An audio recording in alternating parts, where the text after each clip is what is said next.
आए दिन इंटरनेट पर कोई ना कोई ट्रेंड वायरल होता रहता है और देखते ही देखते हर कोई उसे करने लगता है। और हाल फिलहाल पूरी दुनिया पर लाबूबू का खुमार चढ़ा है। अगर आपको अभी तक लाबूबू के बारे में नहीं पता तो चलिए हम आपको बता देते हैं। लाबूबू कहने को तो एक डॉल है, लेकिन ये बारबी जैसी क्यूट नहीं बल्कि एक अगली लुकिंग ऐसी डॉल है जिसे देखकर आपको उसके शैतानी होने का एहसास होता है। लेकिन क्यूट ना होने के बावजूद सेलिब्रिटी से लेकर आम आदमी तक हर कोई लाबूबू के लिए दीवाना है। ये आलम तब है जबकि आपको लाबूबू को खरीदते वक्त ये भी नहीं पता होता कि आपको किस तरह का लाबूबू मिलने वाला है। जी हाँ, कंप्लीट सरप्राइज। और इसी के चलते लोग इस लाबूबू डॉल के दीवाने हो रहे हैं।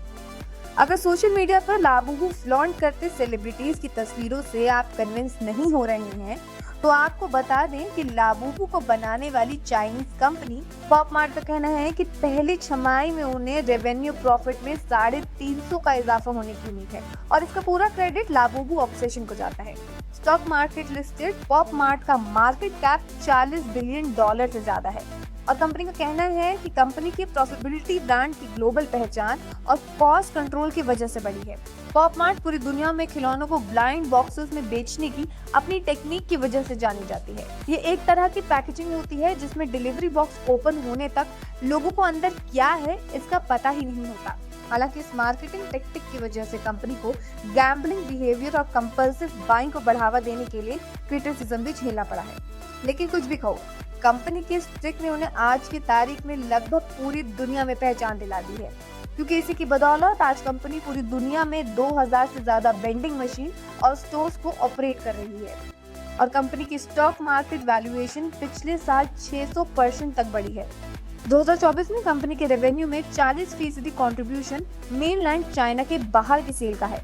Equity research firm M science का कहना है कि जूम में लाबूबू डॉल्स की सेल अमेरिका में 5000% बढ़ी है। वजह है इस डॉल का किम कार्दाशियन और के पॉप सेलिब्रिटीज लीजा के साथ कोलैब, जिसके चलते इसकी पॉपुलैरिटी अचानक बढ़ी है। इस अगली लुकिंग डॉल की पॉपुलैरिटी के चलते लोग $10,000 की कीमत वाली इस डॉल के लिए हजारों डॉलर तक देने को तैयार है।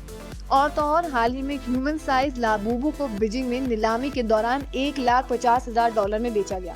खैर, अभी तक जिस डॉल को लोग प्यार से खरीद रहे थे, फ्लॉन्ट कर रहे थे, उसी को नेगेटिव एनर्जी का सोर्स बताते हुए लोग जला रहे हैं।